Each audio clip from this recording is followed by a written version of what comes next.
Nutri, você sabe como preencher adequadamente o prontuário do seu paciente? Você sabia que nós, nutricionistas, temos uma legislação a cumprir para deixar tudo muito bem registrado? O que a gente faz, quais são as condutas, o que a gente ouviu desse paciente, para que a gente consiga ainda assim compartilhar com outros profissionais da saúde? Enfim, existe uma legislação para a gente preencher esse prontuário. Se você não sabia, é sobre isso que eu vou te falar hoje, como preencher o prontuário do paciente. Meu nome é Rafaela Silvério, sou nutricionista, Nutricio, como eu gosto de falar, com uma visão empreendedora do nutricionista de consultório. E nesse canal eu te mostro as estratégias para você, nutri de consultório, faturar acima de 10 mil com esse atendimento e com a ajuda da internet.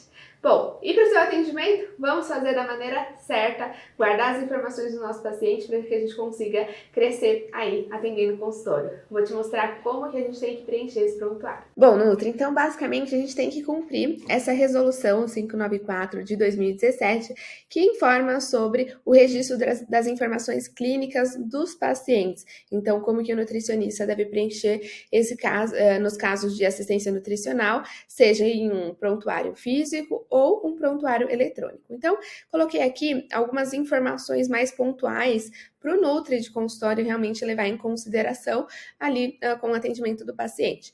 Então, basicamente, a gente precisa guardar de alguma forma, tanto no papel quanto em algum software, no seu computador, mas isso precisa realmente ser de fácil acesso para você mesmo ao longo dos anos. Então, eu já vou te contar por quanto tempo que a gente tem que guardar essa informação, mas basicamente o objetivo de guardar esse prontuário é que o paciente ele pode pedir por esse prontuário, ou de repente ele vai em algum outro profissional, algum médico, ou até mesmo em algum outro nutricionista, e esse profissional ele pode solicitar o prontuário do seu atendimento, do seu acompanhamento.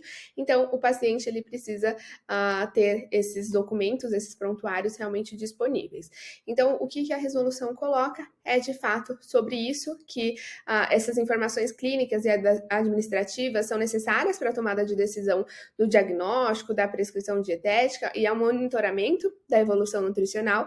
Então, é importante tanto para nós, nutricionistas, a gente ir sempre acompanhando até aquele paciente que tem um acompanhamento por um longo tempo, a gente precisa sempre ali identificar nos prontuários como que está essa evolução, e por isso que ele precisa realmente ser guardado.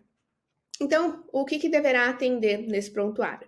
Então, ele deve ser preenchido de maneira impessoal, de uma forma clara, sucinta, informativa, de forma completa, que não detonem, então, as orientações informais dos pacientes, enfim, tem que ser uma forma muito objetiva, muito clara e uma maneira muito técnica. A linguagem tem que ser técnica, não pode usar termos muito informais, né, como diz acima, então realmente tem que ser bem objetivo e bem profissional para que outros profissionais também entendam o que está sendo comunicado ali naquele prontuário.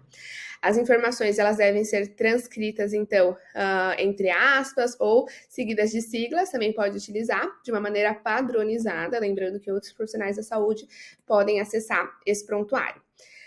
Além disso, as informações têm que ser protegidas, têm que ser sigilosas, sem infringir o código de ética.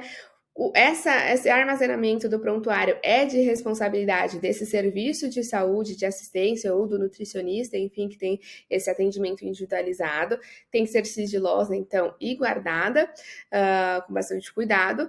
E esses prontuários devem ser guardados por cerca de, no mínimo, na verdade, de 20 anos, tanto em prontuário eletrônico quanto em prontuário físico. Então, para você, Nutri, que usa o papel, ainda assim, esses papéis precisam ser armazenados por 20 anos. Hoje em dia é mais fácil a gente utilizar de computador, de nuvem, de software, né? Mas ainda assim precisa ter cuidado para que você, Nutri, tenha acesso aí por todos esses anos. São 20 anos aí de armazenar esses documentos. E aí, o que tem que ser registrado, né, nesse prontuário do paciente? Na primeira consulta, no atendimento inicial, deve considerar características de cada instituição, enfim, se você atende uma clínica, se já existe uma padronização, mas, enfim, o Nutri precisa fazer esse registro no prontuário com o nome completo, a data de nascimento, a idade, o sexo, o estado civil, a nacionalidade, escolaridade, profissão, endereço completo e telefone. Então, são informações básicas, às vezes o Nutri não coleta por não achar interessante, mas precisa existir nesse prontuário, certo? Precisa ter também sobre a triagem nutricional para avaliação do risco nutricional e o nível de atendimento. São ferramentas que são utilizadas mais em atendimento hospitalar, né? Mas ainda assim a resolução pede que mesmo em atendimento ambulatorial tenha essa triagem nutricional. Então chega uma hora que fica mais prático, por exemplo, se você atende mais idosos, se você atende mais crianças, se você atende só adultos, fica mais fácil de você saber qual que é a ferramenta, o instrumento de triagem que você vai utilizar.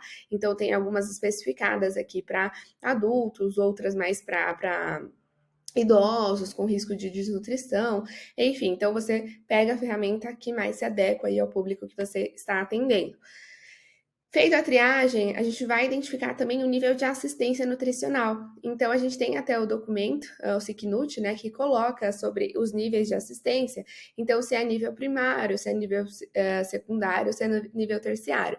Então, vai considerar tanto o risco nutricional desse paciente e, frente a esse risco nutricional, a necessidade dietoterápica específica. Então, muitas vezes em consultório, com aquela nutrição mais individualizada, a gente se depara mais com primário e secundário, né? Às vezes, mais em hospital, em um caso mais de internação, a gente se depara com níveis terciários. Então, basicamente, você vai registrar qual que é o nível de assistência desse paciente que você está atendendo em ambulatório. E aí tem a parte da anamnese alimentar também, que precisa estar registrada no prontuário do seu paciente. Então, se você costuma só ouvir o que o paciente fala e guardar na sua memória, não está certo. Precisa realmente ser redigido em algum momento para esse prontuário de maneira formal, certo? Então, deve ter as informações sobre atividade física, mobilidade, a história clínica individual e familiar, a história pregressa do paciente relacionado à nutrição, com inquéritos alimentares, então você vai escolher o que mais se encaixa aí com o seu atendimento, sobre as intolerâncias, as aversões, as alergias e restrições alimentares, as alterações ponderais recentes que o paciente apresenta, medicamentos, sinais e sintomas, enfim, como que está o sistema digestório, os exames bioquímicos que o paciente apresenta, tanto os prévios que você considerou na sua conduta, no seu atendimento, quanto os atuais. Então, precisam ser registrados, certo? Além disso, você vai registrar sobre a avaliação do estado nutricional. Então, obrigatoriamente precisa existir peso, altura e IMC, são informações mais básicas que a gente consegue coletar. E se houver o exame físico nutricional, as circunferências, pregas cutâneas e outros métodos de avaliação da composição corporal. Então, por exemplo, se você faz bioimpedância, se você faz, de repente, ultrassom, você precisa registrar nesse prontuário, certo? Mas se você não faz, é só o peso, a altura e o IMC calculado. O próximo passo nesse prontuário é sobre o diagnóstico de nutrição.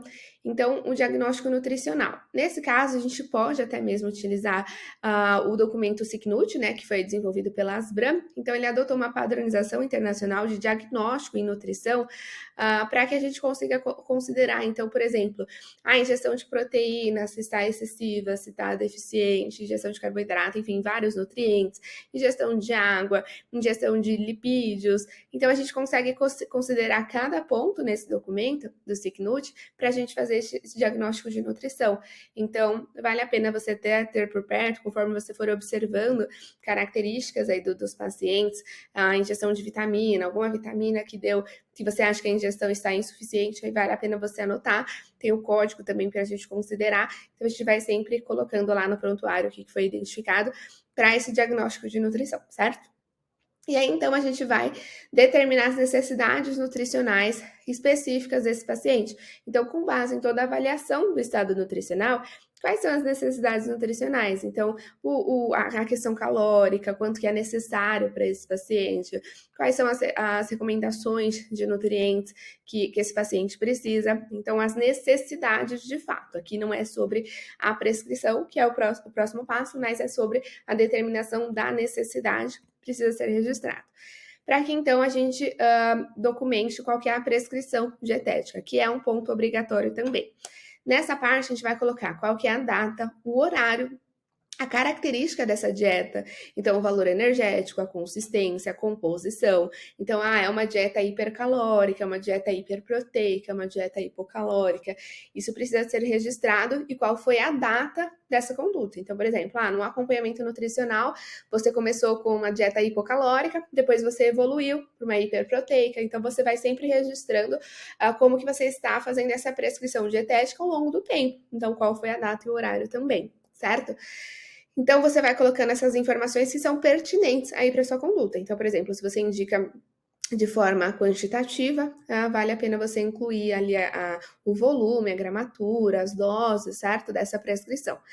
E aí, no encerramento do acompanhamento nutricional, por uma alta do paciente, deve ter o registro da informação final fornecida ao paciente. Então, o que você orientou, toda a parte de educação nutricional que você utilizou em consulta, precisa registrar. Então, o paciente teve alta, foi orientado, tal, sobre a importância do consumo de X. Então, tudo isso precisa ser orientado de forma formal, certo? Então, para quem até passou em estágio, em hospital, para quem já atuou em hospital, sabe como que é preencher, provavelmente já teve esse contato com o prontuário de paciente em hospital, né? Então eu lembro que eu entrava lá no software e tinha todo o prontuário a cada dia do paciente ali que estava em internação, no caso onde eu fiz estágio, né?